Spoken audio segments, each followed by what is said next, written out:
Hey, what's up? Welcome back to the channel. My name is George. This is the Model Railroad Show. And today we're going to talk about a few things I found at the last train show I went to. Hey, what's up? Welcome back. If you're not already subscribed, please do me a favor, hit that subscribe button. Doesn't cost you a thing.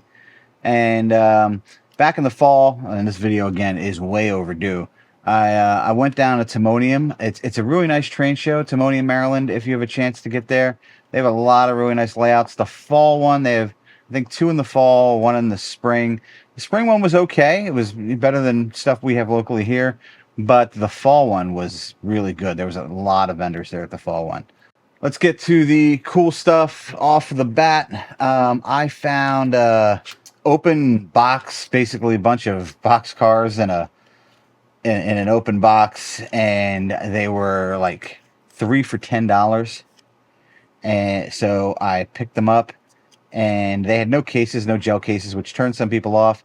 To me, I'm probably going to weather them anyway, and once you put trucks on them, they all roll the same.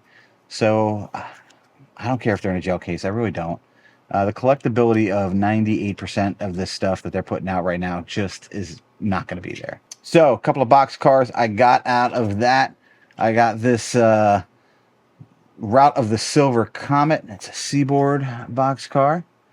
Very cool. It's got some sliding doors. This is a Microtrains box car. It's got Microtrains couplers on it. It's probably from the early 2000s, late 90s, because it's got these big old pizza cutter wheels on it. And it's in good shape, honestly. I mean, the brake wheels they're usually one of the first things to go. They're there. The coupler trip pins are good. Single sliding door, rather, not a plug door, but single sliding door, 40-foot box car. Definitely good. It's in my favorite box car color, brown. Next one is Milwaukee Road. Again, same thing. This is 40-footer, single sliding door, probably of roughly the same vintage. And I don't have any Milwaukee Road box cars on my layout, but this is going to be a fun one to weather. It's got a lot of nice little detail on it. Again, good condition. Thrown. These were all just thrown in a box, probably from an estate sale. And then I've got a Missouri Pacific, probably, again, an earlier Microtrains car. No moving doors in this one. This is a plug door. Route of the Eagles. Very neat. It's got a nice ID number. This is MP96022. Trucks look good. Nothing's been replaced, banged up. Pins are good. 3 box cars for $10. So that is some train show value right there. And then not the last car, but the cool car that I found this New Haven car. And this New Haven car is pretty old. This is I thought this was a Microtrains car at first look, but it's not. It's a model power car. And the printing is fuzzy. This thing has been dull coated. I'm probably really gonna have to. It's got a lot of like rubs and wear marks, and some of this. I'm probably gonna have to put a new number on this thing to get this thing onto the layout, because it's not in the best shape. But it was a New Haven car that I hadn't seen, and I wanted to get it. But the labeling is, and you'll see right here, this labeling is super blurry. But it was upgraded with some Microtrains trucks, low profile wheels, and black box car. Don't have a whole lot of black box cars.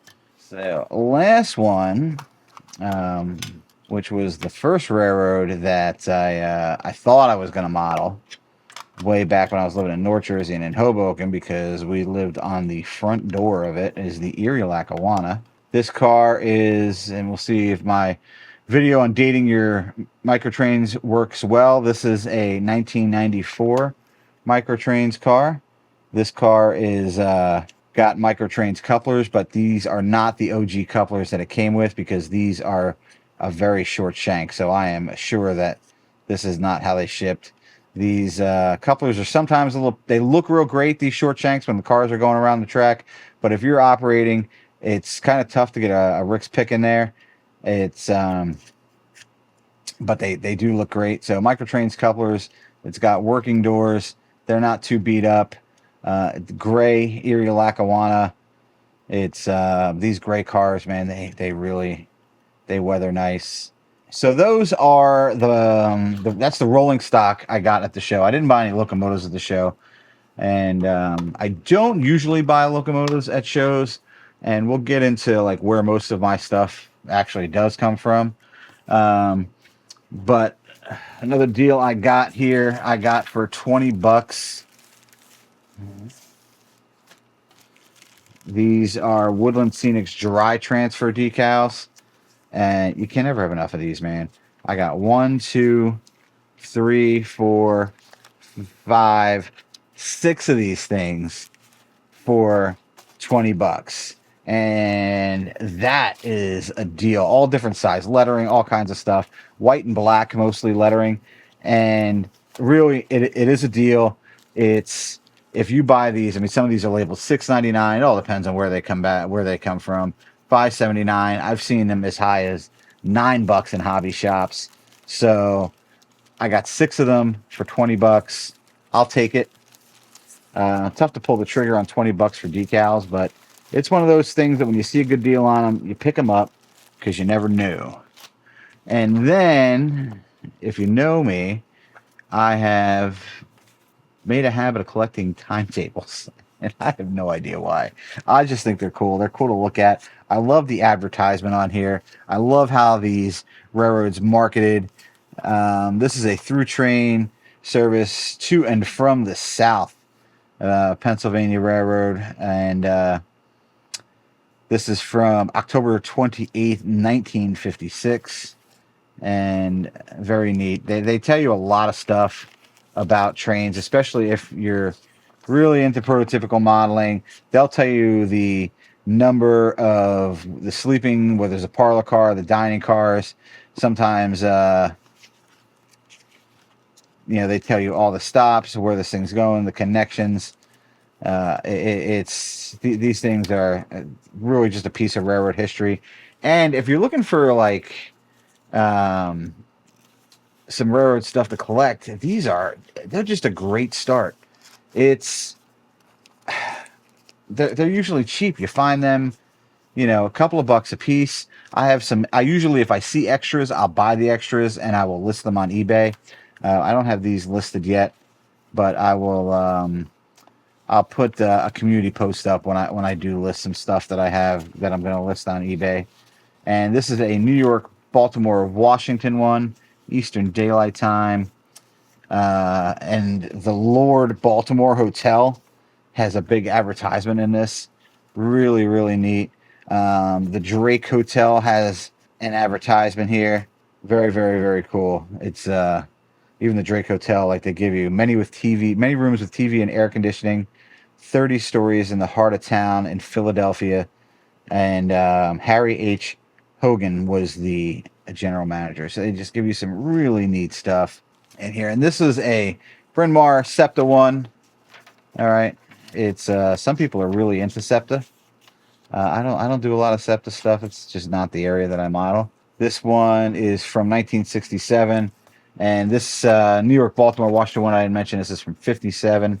Then I found, and I have to do a whole video on this stuff. I found this pad, and I knew right away what this pad was. This pad was switchless. And I just, it was in a bag, and I just looked at it, and I flipped through it real quick. And I was like, that's pretty could I'll take that. I won't use them, obviously, but maybe I can model off of them. But I've already... and I have a Word file here. I do have switch lists that I made for the Belvedere in Delaware that I will show you here. And I just make these I think I made this in an Excel template.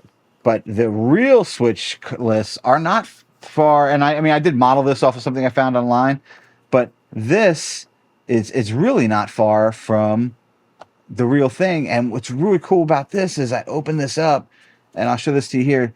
These have been filled out by workers. April 25th, 1964, train ET2, engine number 4439. So I really do want to find that. The conductor was G.W. Smith, and the engine man was W.B. Dean. And from 9:15 p.m. to 8:45 a.m., and they were going from Route 31 via low grade to Columbia from South Amboy. Not filled out necessarily the way that I thought switch lists were filled out, but the second one here with GW Smith had two engines, 4439 and 4464, and it was coming from Enola at 9:15 and going to South Amboy at 1 p.m. So very, very cool. I love when I find stuff that's been filled out and used. It's just, it's to me, it's just really cool. And then the last thing I have is a super unique book. And I've seen a couple of these around at shows. And usually when I try and buy one, they just want too much money for these. This is the agreement entered into by the Pennsylvania Railroad Company and road and yard conductors, road and yard brakemen, baggagemen, ticket collectors, car retarder operators, switchers, everybody. So this is basically the different groups of operators in the on the railroad. And this is from September 16th of 1942. And it goes into definitions of what people on the railroad did. And it goes into their pay rates. So super cool. The pay rates, per mile, overtime rates and limits.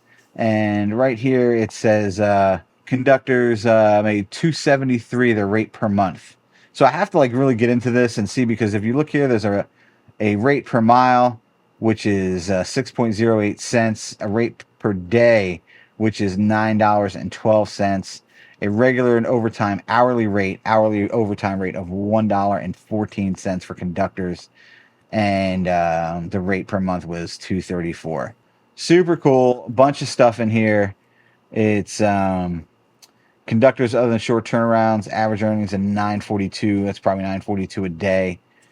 Think about that. What we are making today. Rear brakeman made $725 a day, and I could ramble and talk about this stuff for a long time, but I'll show you a picture of this. So cool. I love this kind of stuff, and try and look for it if you're at a train show. It's an easy, reasonable collectible. All right, so that's the haul. Thank you for watching. I know it was a lot of stuff, and hit that subscribe button, hit that thumbs up, hit the like button. Let me know if you like this video. Let me know what you collect when you go to a train show. Like I said, my name is George. This is the Model Railroad Show, and I'll catch you in the next one. All right, later.